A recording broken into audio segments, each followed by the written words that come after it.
The question you should be asking is their liability if the board approves a non-educational bill. If it is a non-educational bill, the board has liability for that. What is non-educational? We paid the mortgage on Mr. Bradley's house out of school funds. That's non-educational. But so long as it's an educational fund, this board has minimal liability. They can be sued for anything. We know that. We have insurance for that. I mean, you're involved right now where the district's insurance company is paying for a defense of your litigation against Mr. Stern. The district will have to pay the deductible on that. That's civil liability. Maybe there, maybe not. But there's not criminal unless there's a willfulness to spend on non-educational funds. It doesn't ask the board, they have to investigate. There's no negligence standards to say you should have investigated or anything else. It goes to what is the purpose of the expenditure.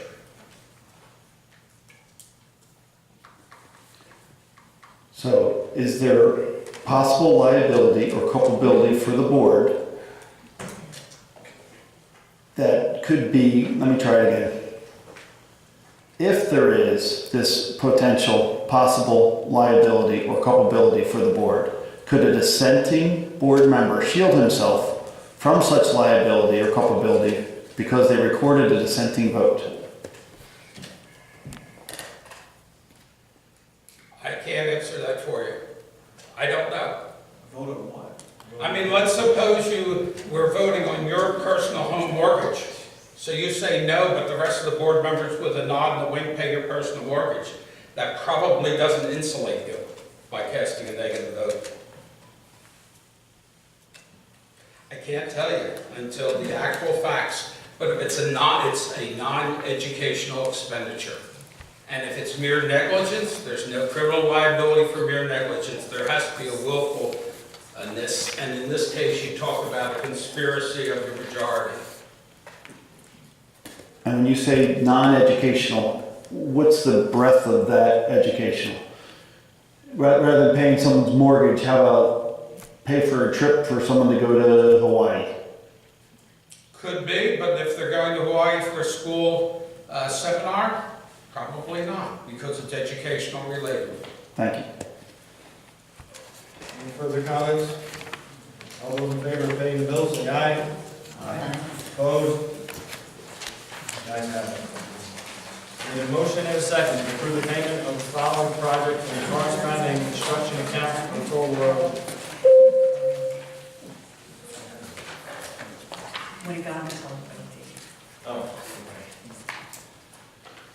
I need a motion and a second to approve the payment of the following projects from the corresponding construction accounts for a total of $912,434. Middle school, $315.47. Elementary center, $912,118.53. so, Mr. Wentz, with a second, and Ms. Vanelli. Questions? Andy, did you get a chance to review these construction bills as our treasurer? I've answered this 4 months in a row. I'm not going to do it again, Mr. Bradley. I'm glad, I am glad you get a kick out of this. Go ahead, I'm over here. You got it, okay. It's fantastic. I'm glad you get a kick out of that, asking that question every month. I'm sure the public enjoys. You're our treasurer, to get a kick correct? out of this. You're our treasurer, that's all I'm asking. We're all board members. This is a board motion. This isn't a treasurer measurement. I have a question. I looked through the report and I saw that there were several change orders, and I was curious who within the district looks at change orders when they're submitted and verifies that they're actually valid before we agree to pay them. When we look at the change orders, they come through us, but they ultimately are also reviewed by our construction management team, who reviews them to see whether it's positive or negative. And then they come to my office and the business office, and we sign off on change orders. So you're saying the general contractor? No, construction management team, no, not the general manager. Okay. The change order, whether positive or negative, comes to us as recommended by the construction management team that we have. And they're also responsible for signing off that it's been complete.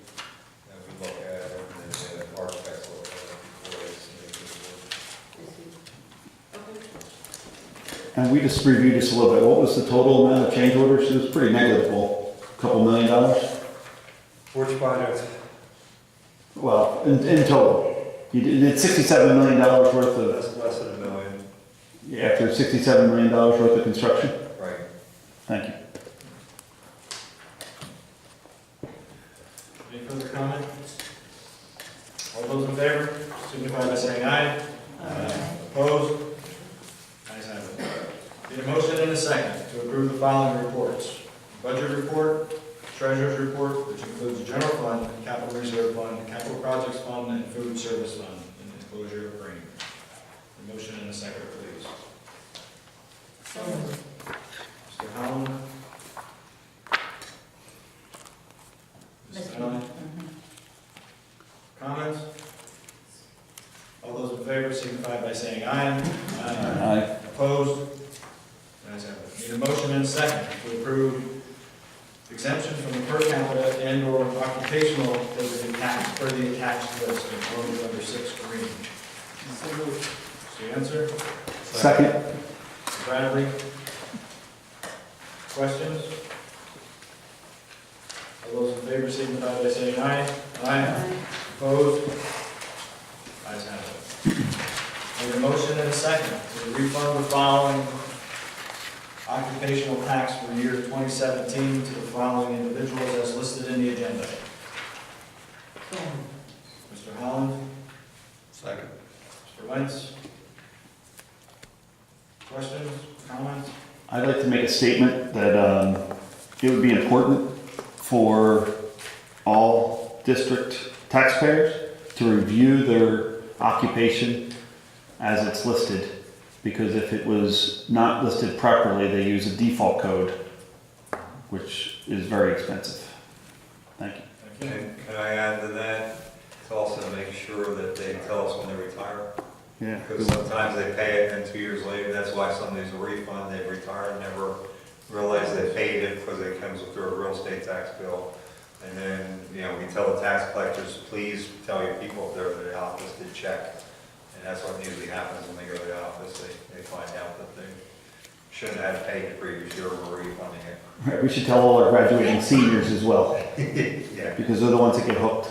yeah. The problem is that by the time the county gets them, it's like 2 or 3 years down the road, which, Right. trying to get the county to move faster. Any further comments? All those in favor signify by saying aye. Opposed? Ayes have it. Need a motion and a second to approve the occupational tax assessment changes per the attached list. Enclosure number 7 green. So moved. Mr. Wentz? Second. Mr. Nelly? Questions? All those in favor signify by saying aye. Opposed? The ayes have it. Need a motion and a second that the solicitor shall take an appeal to the decision of the Office of Open Records directing the release of over 7,700 emails to the superintendent and high school building administration due to lack of specificity and by compliance with required violations of other laws, including FERPA. Need a motion and a second, please. So moved. Mr. Wentz? Second. Mr. Holland? Comments? I'd like to have someone explain how the Office of Open Records approved this right to know, and how the district feels that they want to go to court and spend money when it looks like you're talking about other laws like FERPA, when a board member is the one that requested the right to know, number one, and number two, these things can be electronically redacted, requiring no solicitor and no printing of these electronic records.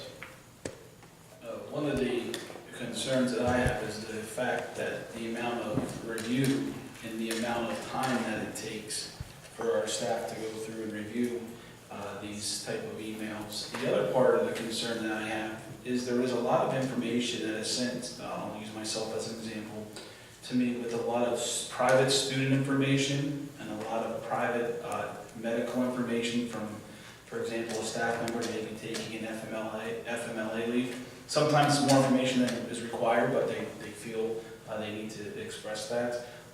So that is just a couple of the concerns I have is that there's a lot of medical, private, student information especially.